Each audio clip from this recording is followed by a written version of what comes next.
Hello, welcome to the Comic Book Commentary. I'm Bo Leidig, and this week we're going to be talking about a very, and I mean very, short-lived series from the early days of Image Comics with Black and White #1. So let's zoom in and take a closer look. Before we get started today, I would like to apologize. I'm dealing with a bit of a cold at the moment, so if my voice sounds a little off or you hear me clear my throat at any point, that's the reason why. First published in October of 1994. We can see here on the cover it features both Black and White. Also, I'd like to point out that White is wearing a outfit that covers all of her body except for her cleavage because the 90s. Another important thing to notice on the cover is Black carrying two revolvers, one in each hand. And also it's odd because those revolvers are somehow ejecting spent casings, which I just noticed, and that doesn't make sense in any way, shape, or form. But I did want to point out the two guns that he's wielding because this will become somewhat odd as we get into the story of this book. Story. Art and Pamela Tybert or Thibert, I'm not sure how you're supposed to say that. Pencils, inks, Art Tybert or Thibert. Colors, Steve Oliff. Letters, Ed Panosian and Kurt Hathaway. Editor, Pamela Thibert.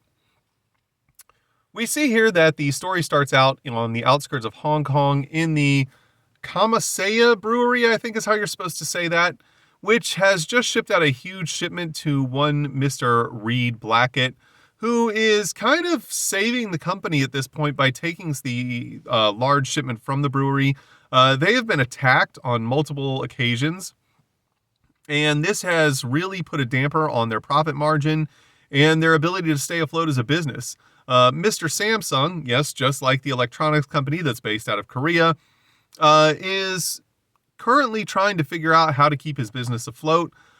He confirms with his foreman, Mr. Su, that they have everything up and running optimally and that Mr. Su has beefed up security, when suddenly one of the technicians notices that there's some very unusual readings coming from the ground underneath the brewery. He believes that they're seismic in some way. However, Mr. Samsung realizes that this is not the case at all, and they are in fact once again under attack, and he fears that this may be the end of the brewery if they can't fend it off. Suddenly, two armored mech suits break through the wall of the brewery and command that they surrender the brewery immediately or prepare themselves for death. However, Mr. Samsung believes that he and his staff are prepared for just this event, and he tells his foreman to open fire along with the rest of his crew, which they do. However, they're only wielding pistols or perhaps laser pistols, but either way, the weapons that they're carrying do not have any effect really on the attacking mech suits, and it seems as though maybe they weren't as prepared as they thought they were. One of the mech suits approaches two of the men on a catwalk, and I should point out that the mech suit seems to have nearly doubled its size since the previous page, and I believe that's just a bit of a little error in the continuity or discrepancy in editing, perhaps. But at any rate, the men open fire. However, they're no match and unfortunately are taken out when the mech suit crushes the catwalk that they're standing on. Realizing that he's made a gross miscalculation, Mr. Samsung starts to run as one of the mech suits opens fire on him with some sort of Gatling cannon. Cornered against one of the brew tanks, he realizes that things are looking pretty grim here, and he yells at the mech suit to get away from him and worries that he should have warned his daughter about this and believes that she may be in just as much danger as he is. One of the mech suits then reaches out and grabs Samsung and starts to crush him when suddenly a man yells at them to stop immediately. The man behind that shout is Mr. Chang, who has been trying to get Samsung to sell him the brewery. Samsung, however, has been refusing at all of his offers, and that is why Chang has been just levying so many attacks against the brewery. Chang tells Samsung that he's already lost and that he is going to die, but how he dies will be up to how he responds in selling the brewery and signing over the deed to Mr. Chang, because if he doesn't, he's going to die terribly and painfully, and if he does, he'll give him a quick death. He then tells Samsung that, he's already taken care of his daughter, who he's had committed to a mental institution, and that she'll have no way of retaliating for the loss of her father after this day.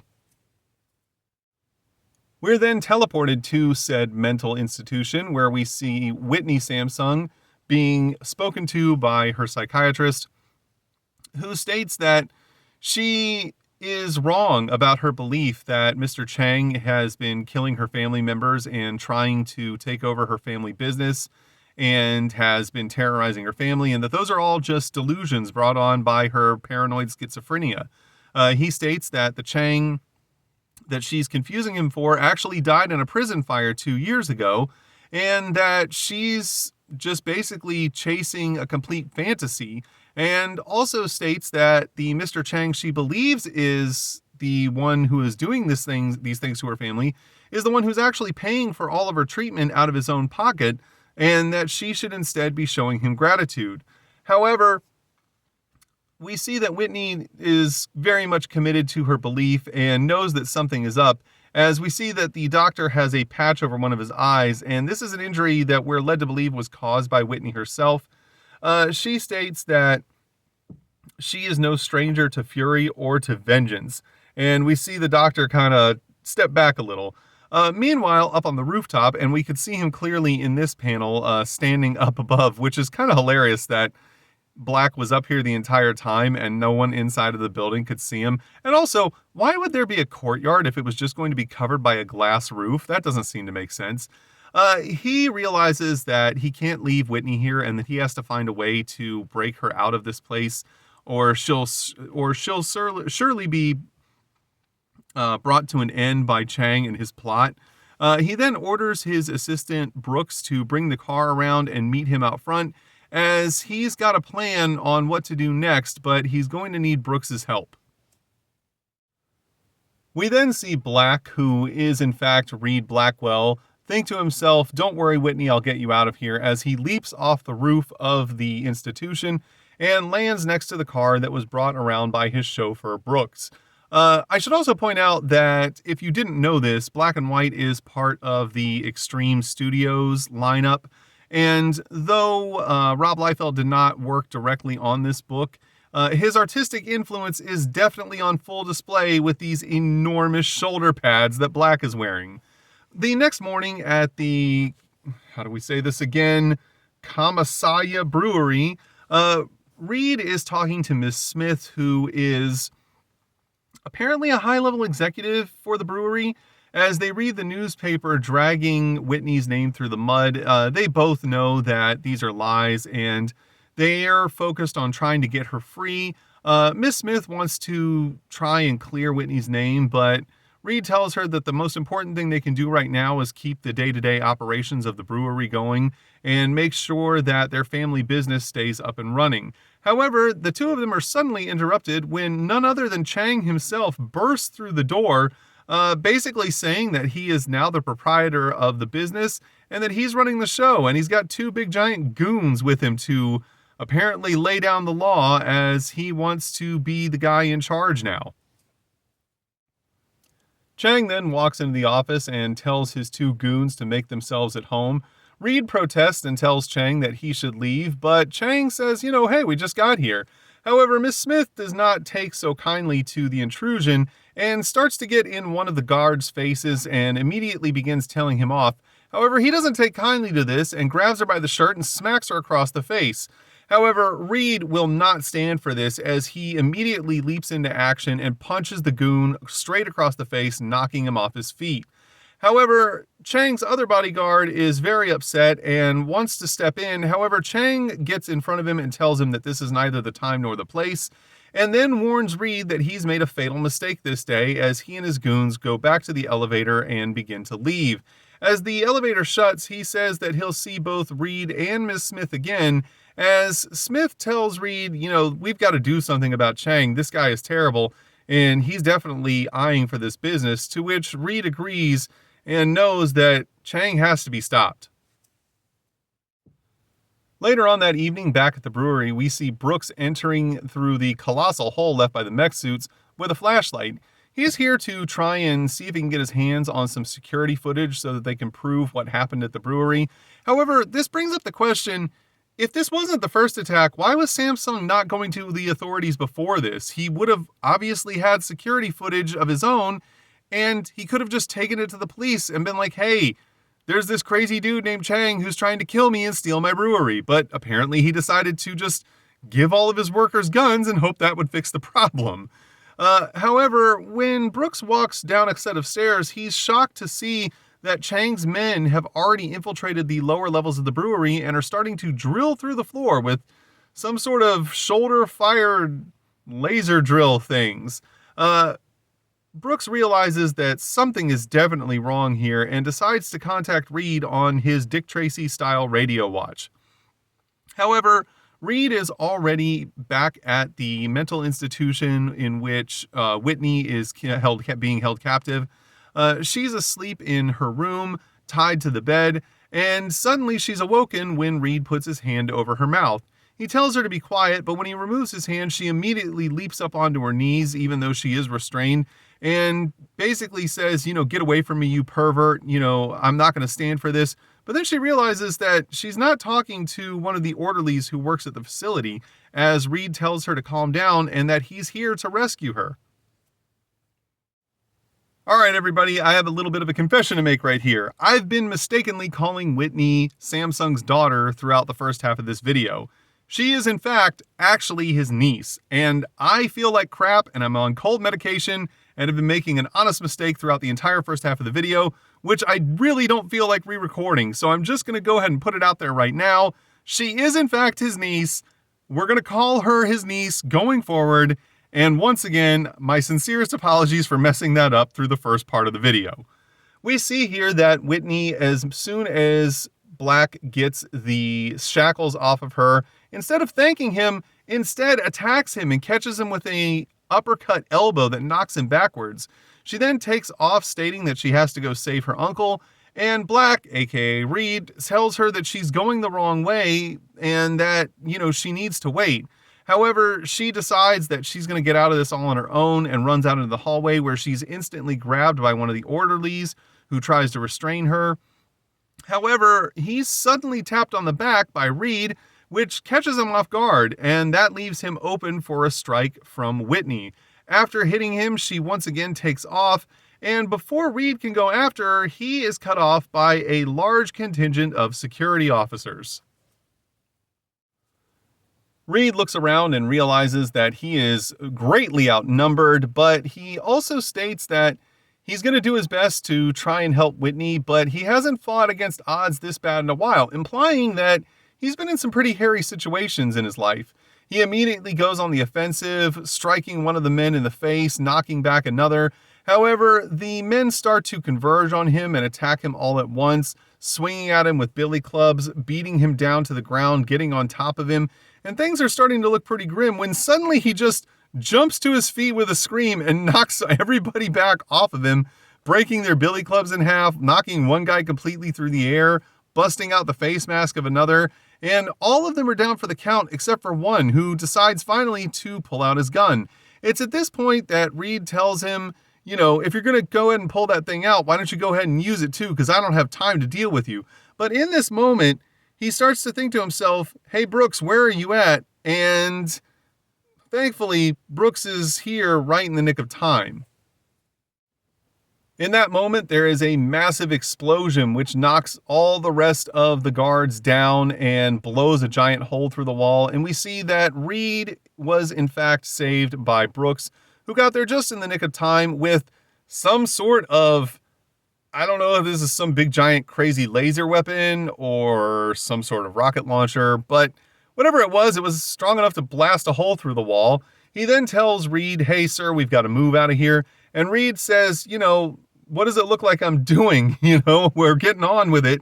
That guy almost shot me. I hate guns. I really hate guns. Which brings me to the point that I made when we were looking at the cover. If Reed, in fact, does hate guns, then why on earth would they have drawn him dual-wielding crazy weird revolvers on the front cover of the issue? They then take off through the streets, and Brooks says, we've got to try and hunt down Miss Samsung and see if we can help her. And Reed tells him, we don't have to hunt her down because I know exactly where she's going. And where she's going is the home of Chang and his business operations, as she believes that her uncle is being held in this building, and she's going to confront Chang and try and save him. We see that she's left a pile of bodies in her wake, and she's just doing this in hand-to-hand combat. She has no weapons. She's covered in blood, and she then tells Chang to show himself because she intends on finishing this tonight. However, Whitney is then surprised when all of the television screens behind her turn on to show Chang's face. He states that he's got Whitney right where he wants her and that he has no intention of giving up, as the wall opens up and he releases his legally distinct and clearly not Ed 209 from RoboCop to subdue her. Whitney says, come out and face her, that she doesn't want to have to deal with this, giant tin can. But, Chang makes the point, I don't have to come out and face you. I've already won. This is exactly what I wanted. You've fallen into my trap. And at this point, I'm not going to surrender. I'm going to take care of you. However, before he can do so, and the robot is moving in slowly, the windows crash as suddenly we see Reed blast through them, and there's broken glass everywhere. He jumps from front of Whitney, who asks, what in the world are you doing? And he states, saving you once again, as he throws out some little gizmo that looks like some kind of a, weird remote control thing, but it seems like that's not what it is. The device that Reed had then explodes, which launches the clearly legally distinct and not Ed 209 from RoboCop out through the window. However, as it falls down to the city streets below, it launches its grappling arm and grabs Whitney and pulls her out the window with it. However, this is kind of not the best plan because Chang needs Whitney alive because she still has to sign over the rights to the brewery so that he can assume ownership. This is because underneath the brewery, there are apparently some sort of ancient weapons that are so powerful that Chang can use them to conquer the world. This, of course, doesn't sit well with Reed, as he thinks to himself, I've got to save her. However, Chang is sneaking up behind him with a gun, and Chang points the gun at Reed and tells him not to move a muscle. However, Reed says, Chang, you bastard, and Chang wisely says, you moved, and just shoots him rather than continuing to make empty threats. This hits Reed in the back and throws him out through the window as well as he falls towards the city street below. And Chang smiles to himself as he believes that the day is won and that he's going to get exactly what he wants as we reach the final page of the story in this issue.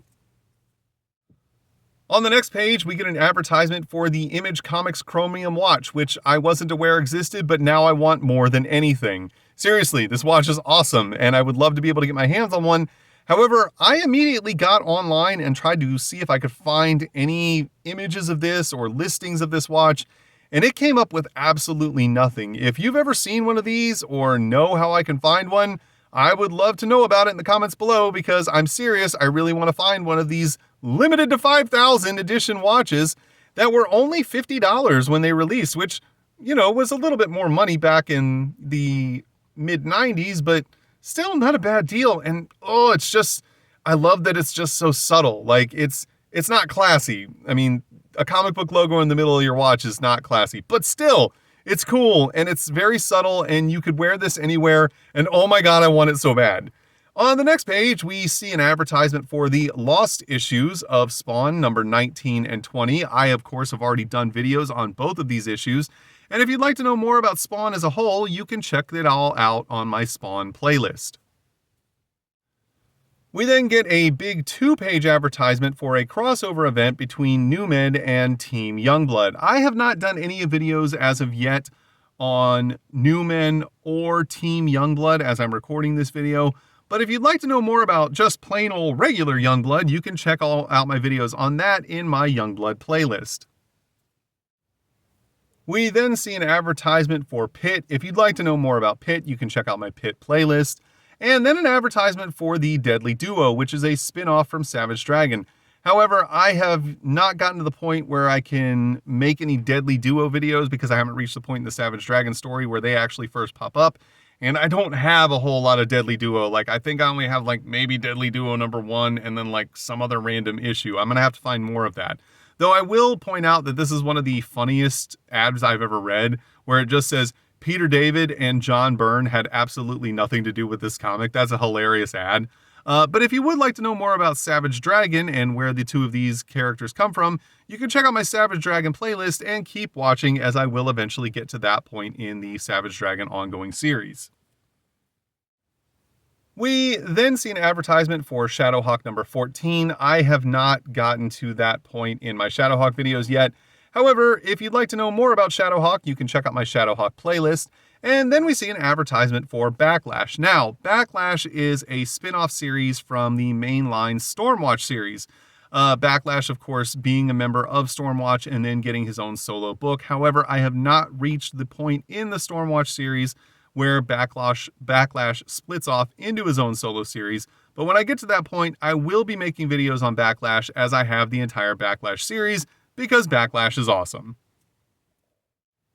And on the final page of the book, we get an advertisement for Mark Silvestri's Cyberforce with a collaboration between Mark Silvestri and Chris Claremont. This specifically happening on Cyberforce issues 9, 10, and 11. As of recording this video, I have not made it that far into the Cyberforce series. However, I have done a video on the entire Cyberforce miniseries and will be soon uploading a video on Cyberforce #0. So if you'd like to know more about Cyberforce, you can check out my Cyberforce playlist. And on the reverse inside cover, we get not really an advertisement, but a request by the creators of this book to write them and tell them what you think of it so that they can take your feedback and try and, make the best book they can. However, I don't know that many people were too excited, or perhaps, the feedback wasn't well received. At any rate, it's unlikely that there was a whole lot of feedback, and if it was, it wasn't terribly positive, because as a whole, Black and White, as I stated before, didn't last a whole long time, and we'll talk about that in just a second. And that was Black and White #1 of the original Black and White miniseries, I guess you could call it.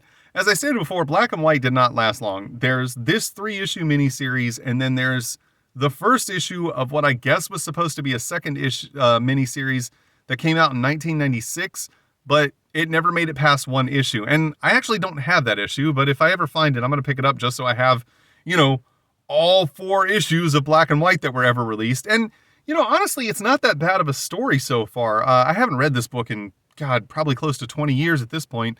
And I always kind of had negative memories of it, but going back and reading it now, it doesn't seem all that terrible. I mean, there's nothing special about it. And while, art is clearly trying to replicate the pencil stylings of Rob Liefeld in this book, I feel like he actually does it better than Rob. He seems to be overall a better artist, in my opinion.